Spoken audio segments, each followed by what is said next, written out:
आपका साथी तंजीम खान फिर आ गया अपनी नई कहानी के साथ। मेरी कहानी, मेरी जुबानी।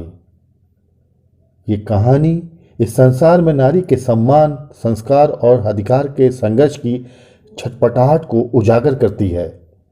कहानी का नाम चुप रहो। आज शहर के बीच से होते हुए किनारे किनारे शहर की सीमा के बाहर पागल खाना सुबह के समय शांत लग रहा। चारों ओर सन्नाटा फैला हुआ है।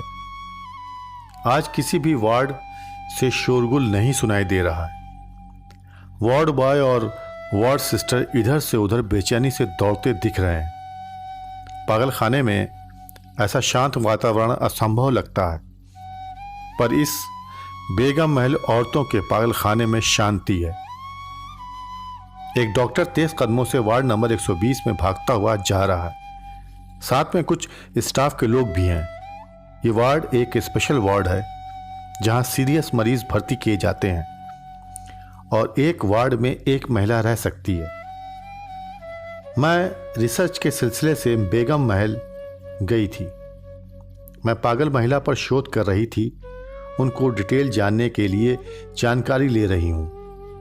मुझे किसी ने कहा था कि तुम्हें इस बेगम महल पागल खाने से कुछ ऐसी अनसुलझी कहानियां मिलेंगी जो आपके लिए नई पहेली होगी। आज मेरी बेचैनी तो इतने शांत पागल खाने को देख हैरान थी। फिर भी मैंने वार्ड बॉय से पूछ लिया, भैया क्या हुआ है? वो बस इतना बोला, वो चुप वाली मैडम के वार्ड में कुछ हुआ है। मुझे बड़ा अटपटा सा जवाब लगा, चुप वाली मैडम, ये क्या बोल गया वार्ड बॉय।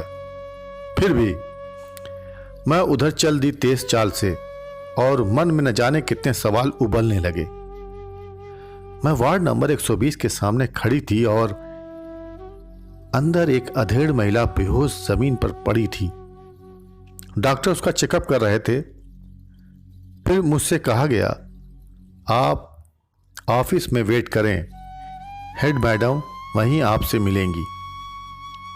सुबह के 9 बजे हैं, मगर मेंटल असाइलम में क्या सुबह क्या शाम, सभी तो 24 घंटे जागते हैं, सिर्फ स्टाफ को छोड़कर।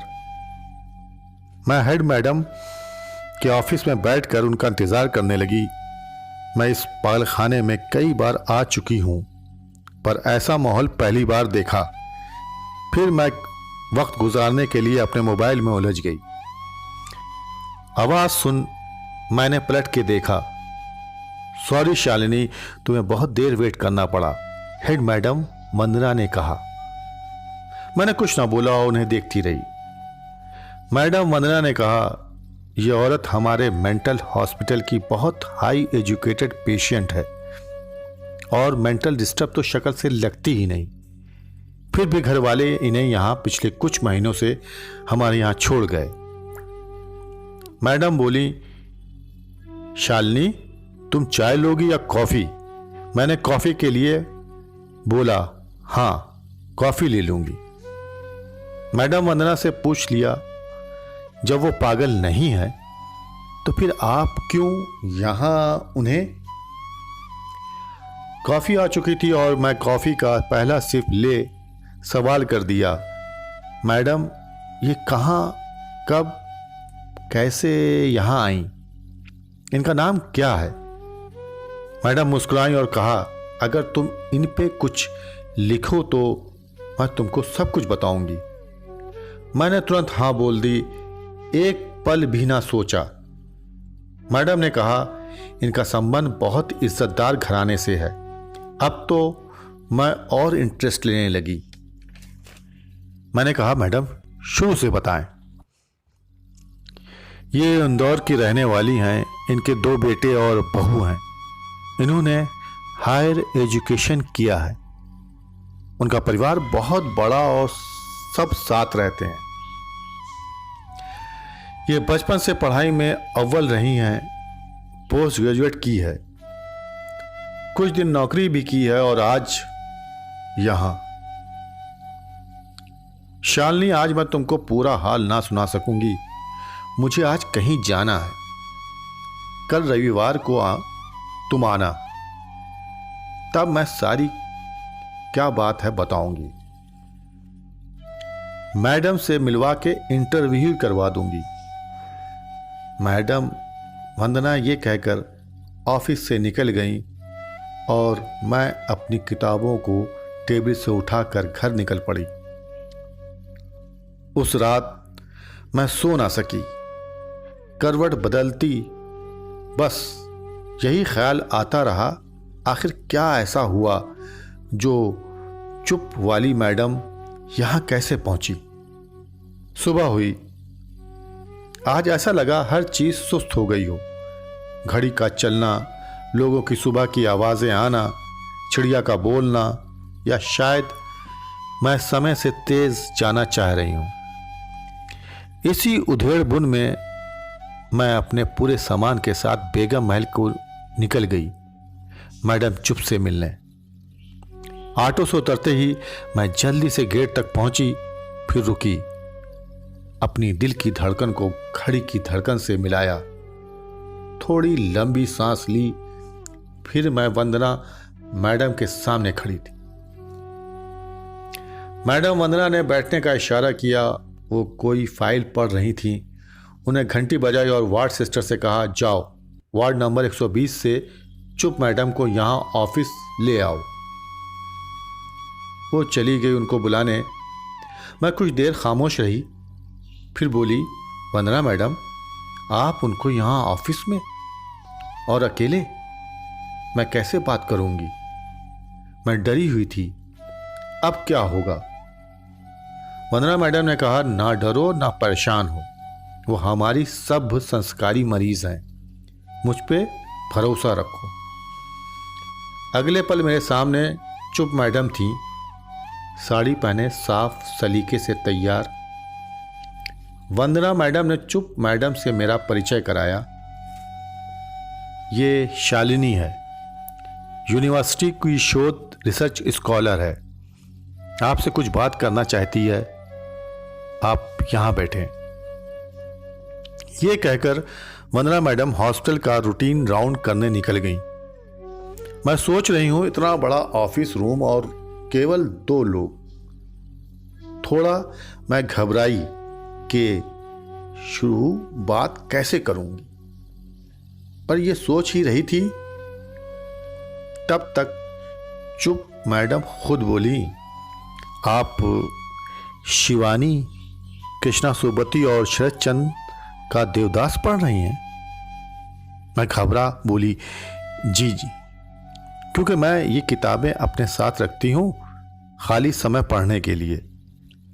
अब मेरे मन में ये शंका दूर हो गई कि ये पागल नहीं हो सकती हैं। अब मैं सहज होकर बात कर सकती हूं। मैंने पहले ही पूछ लिया, मैडम आपका नाम क्या है? वो बोली, अब नाम से क्या होगा, मैं तो बस वार्ड नंबर 120 चुप मैडम से जानी जाती हूं। मैंने अपना असली नाम कब सुना ये याद ही नहीं रहा। मैंने पूछा, आप यहां कैसे आई? वो बोली, आवाज की खोज में यहां आ गई, पहचान की तलाश करने। मैं भी आपकी तरह एक लड़की थी, उड़ते पंछी की तरह स्वतंत्र आजाद जीवन जीना चाहती थी। नारी हूं तो ये हक हमारा नहीं होता। जब छोटी थी तब भी आजाद ना रही, फिर बड़ी हुई, पढ़ाई की, नौकरी की और शादी हुई। नौकरी का अधिकार पति ने छीन लिया, चुप रही और छोड़ दिया। सोचा था पति के घर अपने मन का करेंगे, पर यहां भी वही हाल। कभी कुछ बोला तो बड़ों ने कहा चुप रहो। माता पिता से शादी करने को मना किया, तब उन्होंने कहा चुप रहो। पति के होते हुए अर्धांगिनी का दर्जा भी ना मिला। कोई मशवरा दिया तो सब ने बोला चुप रहो। बेटों को समझाना चाहा, वो बोले मां चुप रहो। किसी ने कभी मेरी ना सुनी। क्योंकि नारी तो गाय होती है, एक खूंटे से खोलकर दूसरे घर के खूंटे से बांध जाना ही भाग्य है। इसे बंधन रीति रिवाज कहते हैं। नारी के मन में क्या है ये किसी को जानने समझने की चाह ही नहीं।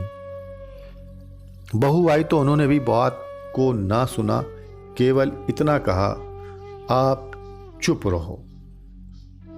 पोती पोते हुए वे भी ये बात बोलने लगे, दादी आप चुप रहो।